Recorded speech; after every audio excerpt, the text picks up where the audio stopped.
ना जुर्म ना जालिम का अधिकार रहेगा, ना जुर्म ना जालिम का अधिकार रहेगा, दुनिया में रहेगा तो केवल प्यार रहेगा।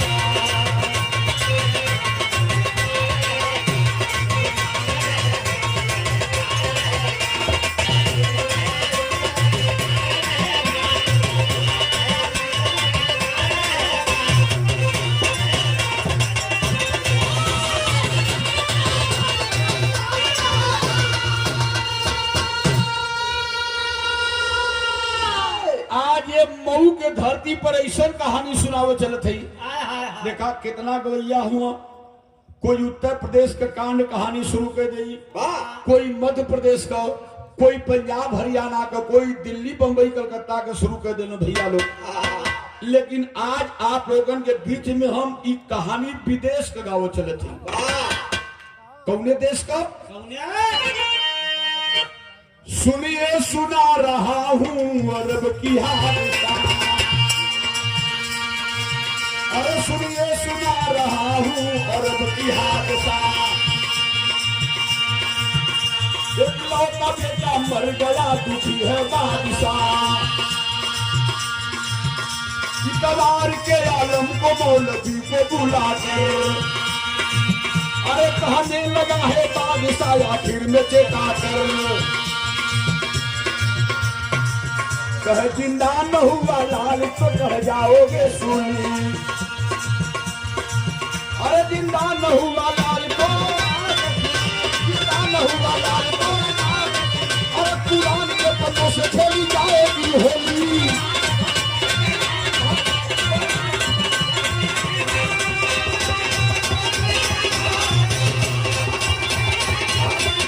कुरान के पन्नों से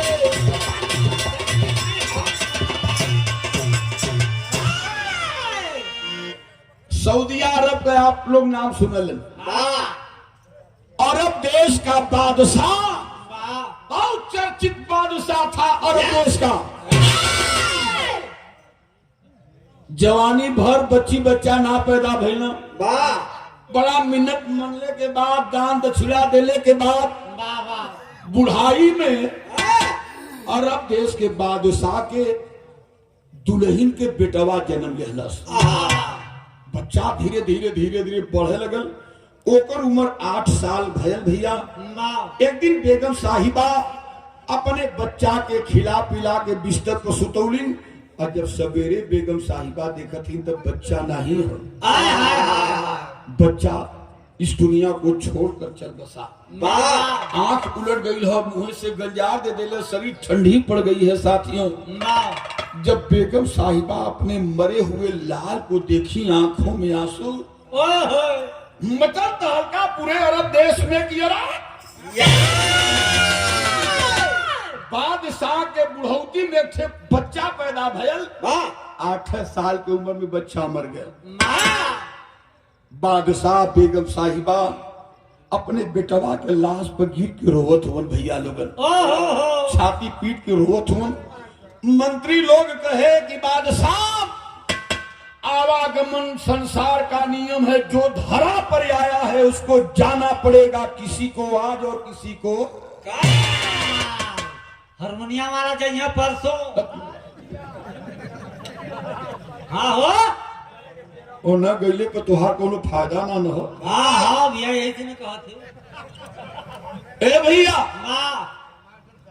लोग कहे कि बच्चे की लाश को छोड़िए, दफन करने दीजिए। बादशाह खड़ा हो, कहानी छूटे न पावे। बादशाह खड़ा हो गया, कहा खबरदार, अरे खबरदार, बड़े बड़े लोगों को बुलाया बादशाह, कहा कि कुरान के पन्नों में मैंने पढ़ा है, धरती पर कोई सच्चा संत मिल जाए, सच्चा फकीर मिल जाए, सच्चा कोई साधु मिल जाए, सच्चा कोई मौलवी मिल जाए, सच्चा कोई सदगुरु मिल जाए, तो मुर्दे को भी जिंदा कर सकता है। अरे वाह, मैंने कुरान में पढ़ा है। जितने भी अरब देश में धर्म के नाम पर खाने पीने जीने वाले हैं। सब लोग कान खोलकर सुन लो, तो कुरान के पन्नों में कोई गलत बात तो लिखा नहीं गया होगा। चाहे जितना सोना चांदी गहना गुड़िया ले लो, रुपया पैसा ले लो, 3 महीने का मैं समय देता हूं। चाहे जहां आप लोगों को जाना हो जाइए, लेकिन 3 महीने के अंदर मेरा बच्चा जिंदा होना चाहिए। और अगर 3 महीने के अंदर मेरा बच्चा जिंदा नहीं हुआ, तो जितने भी हमारे देश में धर्म के नाम पर खाने पीने जीने वाले हैं, सबको मैं फांसी पर चढ़ा दूंगा। बचल तहल का बेटवा का लाश सुतार देवल गए, एक जगह सुरक्षित रखवा देना। बादशाह खोल दिए खजाना। चाहे जहां जाओ आप लोग, कोई सच्चा संत साधु ऋषि मुनि मियां मौलवी पकड़ कर लाओ, मेरा बच्चा 3 महीने के अंदर जिंदा होना चाहिए। वो समय धरती पर 143 देश रहलन भैया। अब तक करीब करीब 250 के आसपास देश हो गए। 143 देश रहना। अच्छा, कोई भागल अमेरिका में, कोई जापान में गयल, कोई रूस गयल, कोई जर्मनी गयल। काहे बदे लोग भागत हो? कौनो ऐसा संत मिल जैतन, बादशाह के बेटवा जिंदा हो जाता, हमन का जान बच जाए। 2.5 महीना बीत गया बाबू। जैसे आप लोग बैठल हुआ, ऐसे ही दरबारी लोग बैठल हुआ। बादशाह बुझे दिल से खड़ा हुआ, कहा लगता है कि धरती वीरों से खाली हो गई। लगता है मेरा लाल अब जिंदा नहीं बच पाएगा, मर गया है, लगता अब जिंदा नहीं होगा मेरा लाल। ऐसे ही बैठे बोले फौजी खड़ा भइला, कहना बादशाह दुनिया के अनेक देशों में लोग गए, लेकिन मुर्दा को जिंदा करने वाला कोई नहीं है। एक देश वही बचा है, वहां कोई पता लगाने नहीं गया बाबू।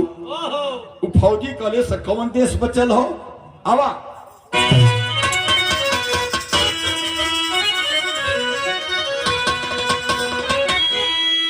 कहे कि जहां में सबसे आला इंडिया,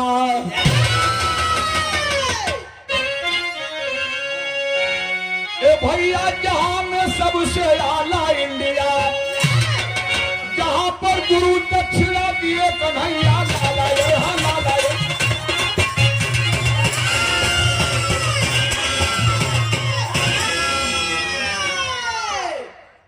जहां पर गुरु दक्षिणा दिए कन्हैया लाला, जहां में सबसे आला इंडिया। बादशाह भारत देश बचा है, वहां कोई पता लगाने नहीं गया। कहा बादशाह की आखिर देरी किस बात की करते हो, 15 दिन बचा है, जाओ।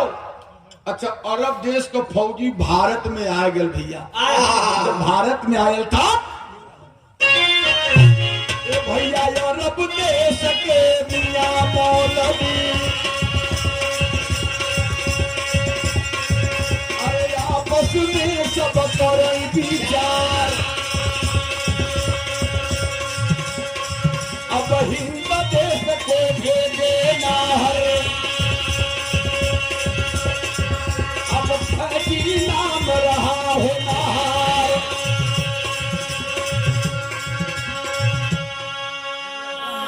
अरब देश से चलल हमन के भारत देश में आ गए। अच्छा, भारत देश में आए तो सबसे पहले वो गए कहा? वही दिल्ली में वह केस हुआ है। दिल्ली में वह केस हुआ है, राजा अकबर के दरबार।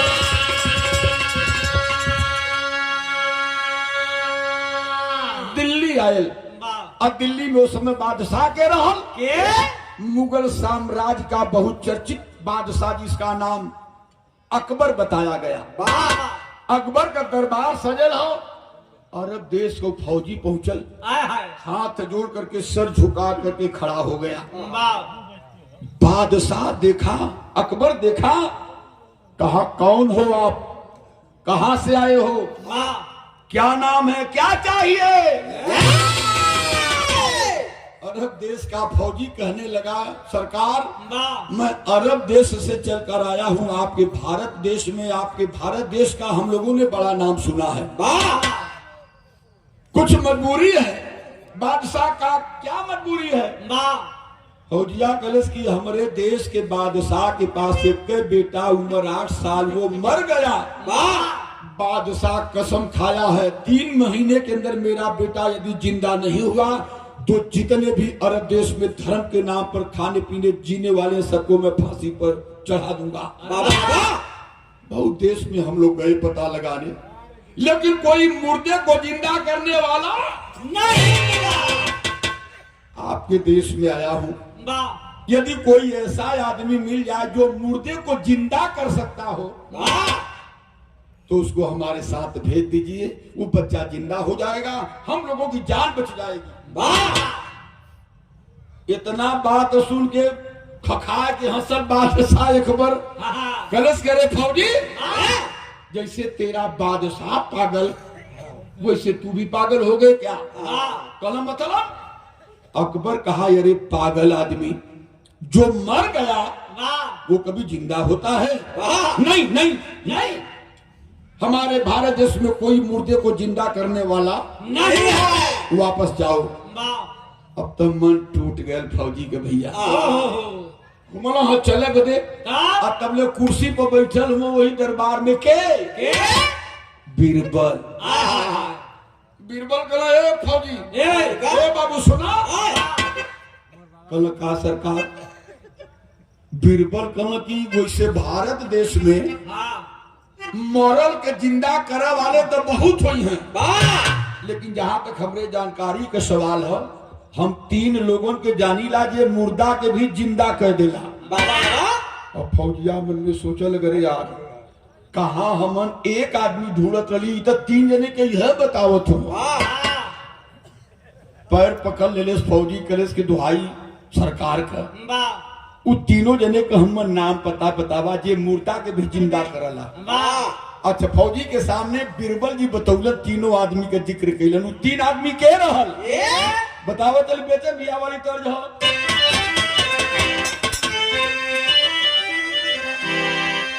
अच्छा चाचा लाल बहादुर बाबूजी, हमारे सुनील बाबू के चाचा, हमारे चाचा शानदार ये 50 रुपया बहुत बहुत काम भी है। धरती है बेचन भैया, 12 बेचन भैया का कोई हुई हो गाँव में बेचन भैया का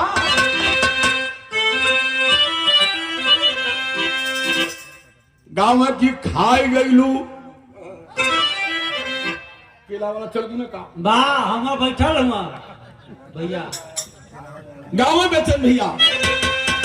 अब खाई गलू लंगड़ाया मदाम कहिया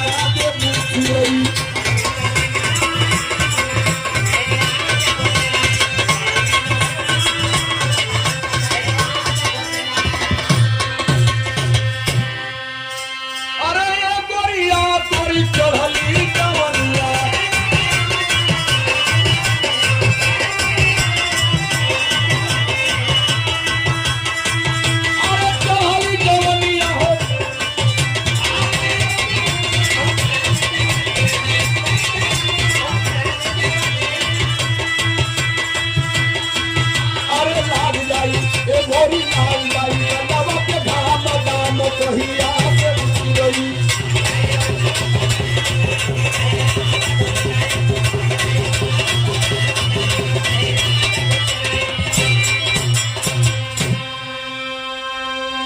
जितेंद्र भैया, राम दरस भैया 20 रुपया सुंदर माला। अच्छा राज पैलेस दुर्गा पूजा समिति राम विलास यादव, अरे वाह बहुत बहुत धन्यवाद, बहुत बढ़िया। मिठाई के दुकान समोसा तो ऐसे नहीं बनावल है। हाँ क्यों में निमक नहीं जनाब।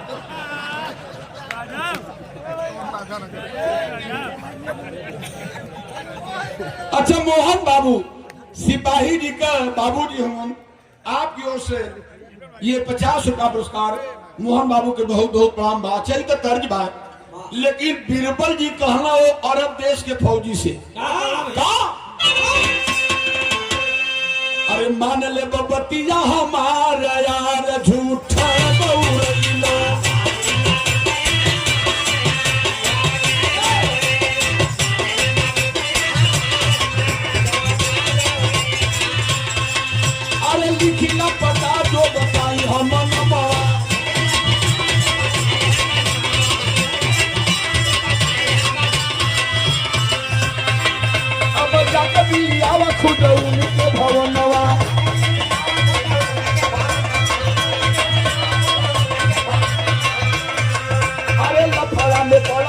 तार यार झूठ बहुरैलो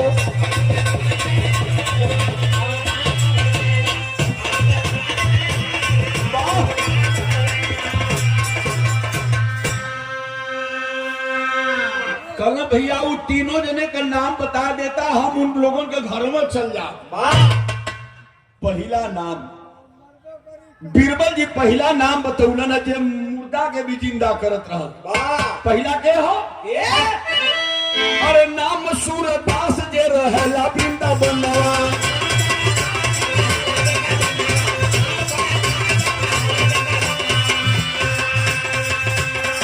पहला नाम सूरदास। ए भैया ये सूरदास मिली हम कहा बीरबल कहना चल जा वृंदावन में भगवान कृष्ण का बहुत बड़ा भक्त हुआ वही वृंदावन में तुहसे मिली है भेटे हैं। यदि तुहार मुलाकात हो जाई तो तुहार काम बना दिए। अच्छा दूसर का के नाम सूरदास जे रहला वृंदावनवा या तो फिर तुलसी बना दिलन कमवा।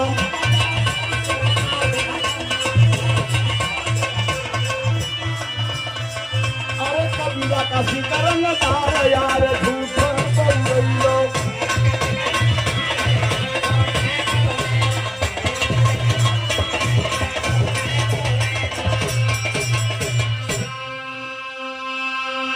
पहला नाम सूरदास दूसर का नाम तुलसीदास तीसर का नाम कबीरदास। मन में फौजिया सोचत है अरे यार कैसा आदमी हुआ तीनों जने के नाम के आगे दास है दास। कल चला अपन काम बात नाम पता तीनों जने का नोट कह के और फौजी मन में सोचा था कि तीन तीन थे डॉक्टर हुआ हम चली क्या करें कि हाँ। अच्छा सबसे पहले वो फौजी कहाँ पहुंचल तर्ज वही बात अरे कौन खोदवा में लू कालू चिड़ई दूध मलाई खालू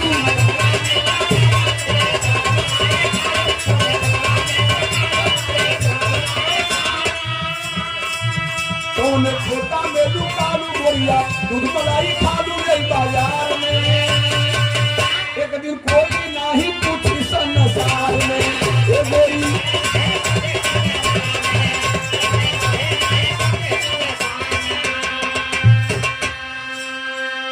तो फौजी वृंदावन में जाके कहल सूर के बजरे आके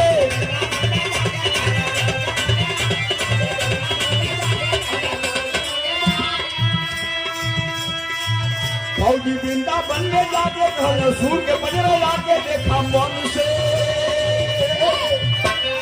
ए बाबा आयल बाड़ी दूसरे वतन से।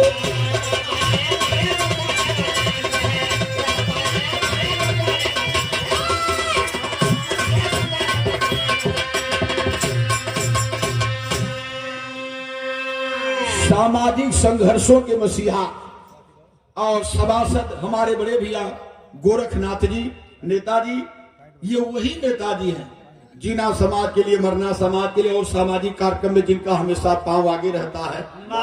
गरीबों के साथ कंधा से कंधा मिलाकर चलने का काम करते हैं आप। ये 251 रुपया पुरस्कार दिलन है नेताजी के बहुत बहुत प्रणाम आशीर्वाद के कामना सब के प्रणाम बा। अइलो कहा वृंदावन में सूरदास के पजरे एक आदमी से कहत हुआ फौजी ए भैया सूरदास कहाँ मिली हाँ वो आदमी कलश की आनहर हुआ कहा फौजिया कलश मतलब देखो तो आई सूरदास ही है ना बैठे हुआ भजन करत हुआ भगवान का। और सूरदास दोनों आंखें का सूर ऐसे ही कंठी को माला लेके आंख मुनले हुआ हाँ आंख बंद करके जपत हुआ कलश की अरे यार ई मरल के जिंदा करे वाला वैध हुआ का फिर अपन काम बात जाके फौजी कलश की प्रणाम कल तू के हुआ तो हम चिन्हत ना है कलश की अरे यार हम कहीं गलत जगह नहाने आ गए। ई मर्दवा जब दोनों आँखी का सूर हुआ तो देखिया कहाँ से हम जब देखता ना हुआ तो चिन्हिया कैसे। लेकिन अपन काम बा फौजी कलेश की हमार नाम भैजी हो। हम आयल है अरब देश से, लड़का एक ठे मर गयल हो, वही लड़का के जिंदा करे बदे आपके चले के हो। अब तो माला हाथों में ले लो, खड़ा हो गई ना। सूरदास कलम ठीक कहत हुआ, जिंदा कह दे, ये हमार वादा हो। लेकिन अब सूर आदमी हम कहाँ कहाँ टेकई बहा जा।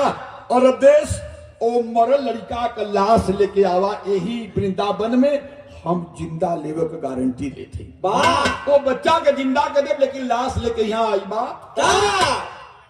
फौजिया खड़ा होकर सोचत कि अरे यार अब हम जाई वृंदावन से जाई अरब देश, बच्चा का लाश लेके आई। अच्छा पता नहीं जिंदा कह पई है कि नहीं कह पई है।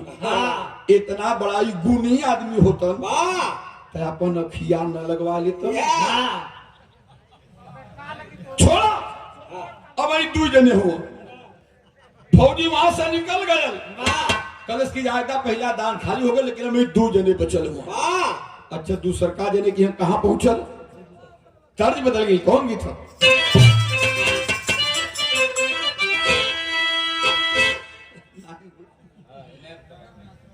एक गीत बात देवर भौजाई के मां प्रेम का बात है। देवर समझावो तो भौजी की करिया, अरे करिया का खेल भौजी खेल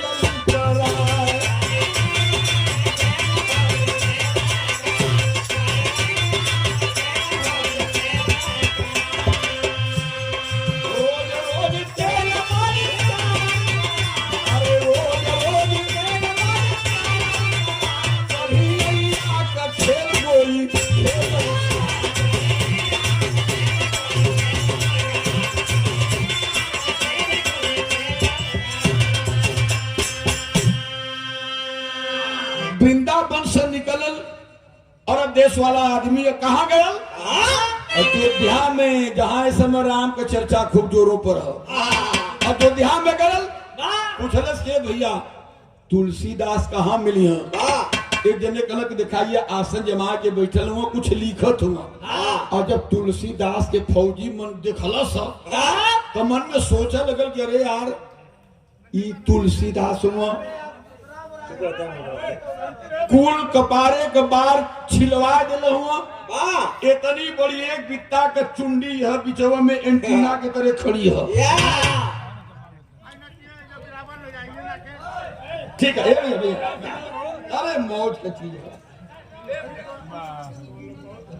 सुना भैया भैया, तुलसीदास से फौजी कहलो सर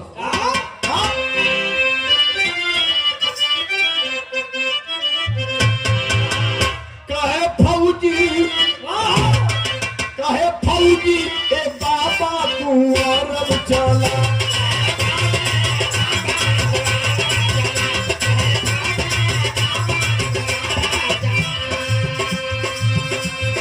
तुलसी कहा हम धर्म के सिपाही,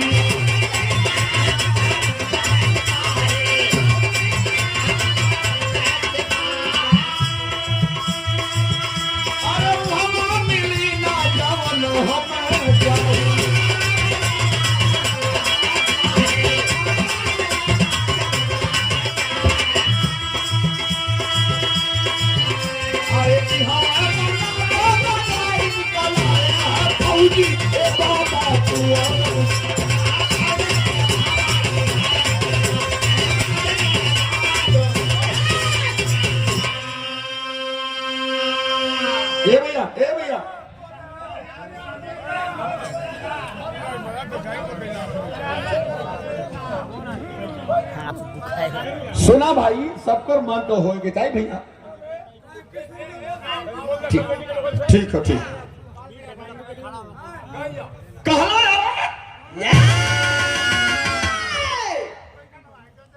ए उदय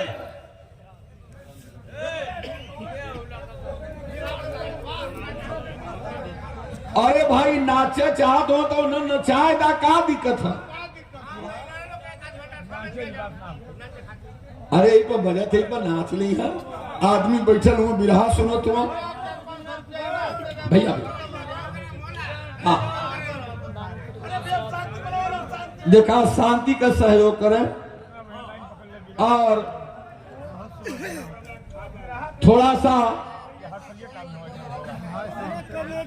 चला सवा सब्जी आ गल हुआ देख ली है। ए भैया सुनाओ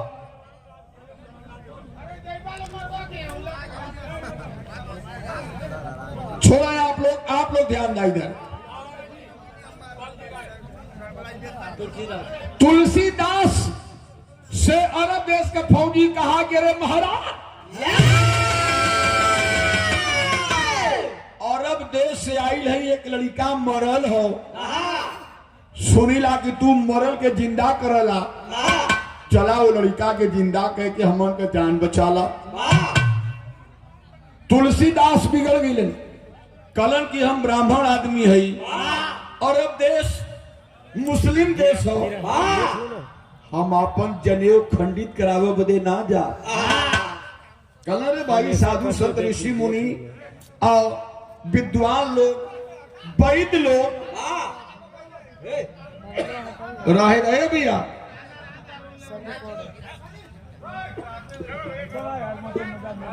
देखा आदमी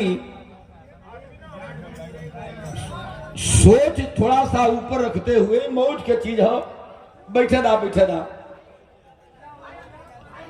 कल बात बिगड़ जाई। फौजी कला चला अरब देश में लड़का जो मरल होके जिंदा के हमन के जान बचाला। अच्छा तुलसीदास कहना कि ए भैया जा अरब देश से वो लड़का का लाश लेके आवा भगवान राम चाहिए तो हम जिंदा कह दे। मन में फौजी सोचे लगल के रे यार जौने बोली सूरदास बोलत रहना उह बोली तुलसीदास भी बोलत हुआ। अब हम जाई लड़का का लाश लेके आई और इनकर राम चाहिए तब जिला पहिया यदि इनकर राम ना चाहिए तो लड़का जिंदा न हुई खैर छोड़ा है ना भाई एक जने बचल हुआ। तुलसीदास वाली दाम भी फेल हो गई एक आदमी बचल हुआ के काशी नगरी का कबीर दास आज जयंती जो मनावल जाता संत रविदास जी का गुरु भाई स्वामी रामानंद जी के 12 शिष्यन में रविदास जी भी रहलन और कबीर दास भी। काशी नगरी लहटारा बौलिया जे गयल हुई जाने थोई काशी नगरी में चंद दलस फौजी तब अरे अंत में अधीर होके फौजी ए भैया काशी अइल जहावा कबीर होती अंत में अधीर होके फौजी।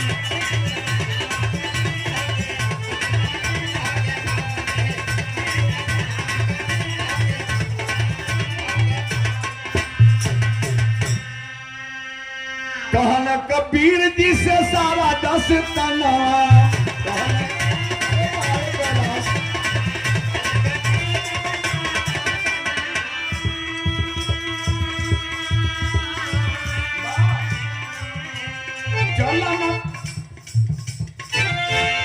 चलना तर देव हमहू परनवा अंत में अधीर होके अरे कबीरा कहल धरा धीर होगी अंत में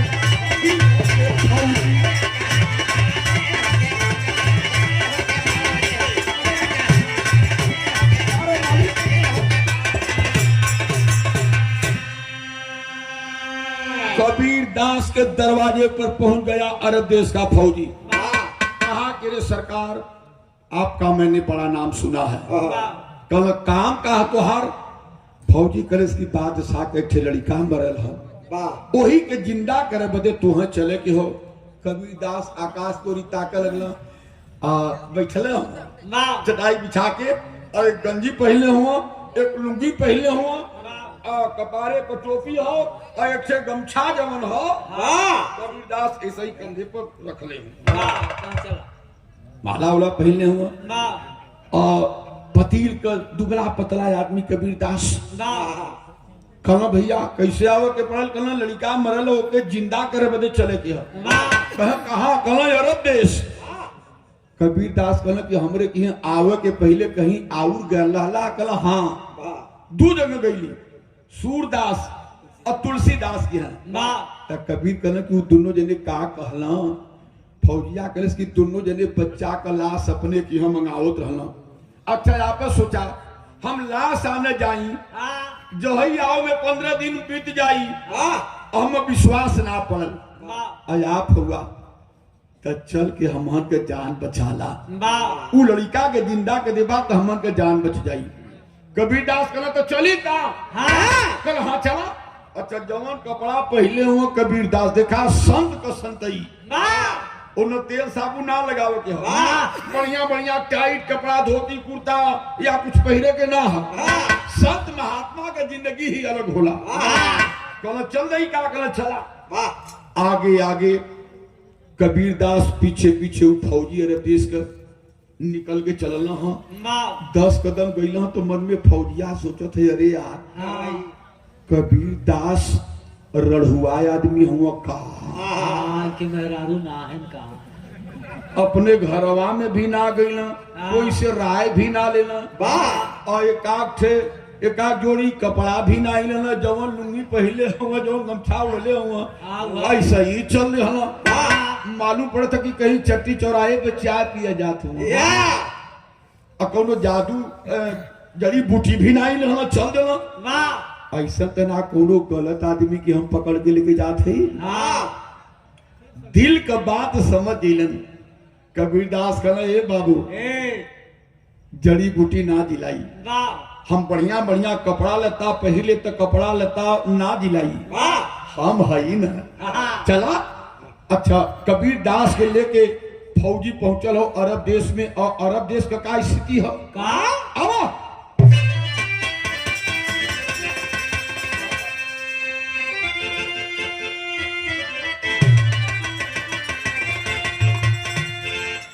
अरे कबीर के लेके चल दिया जवनवा मनवा शंका में, और अरब देश को भारत का रतनवा मनवा शंका में।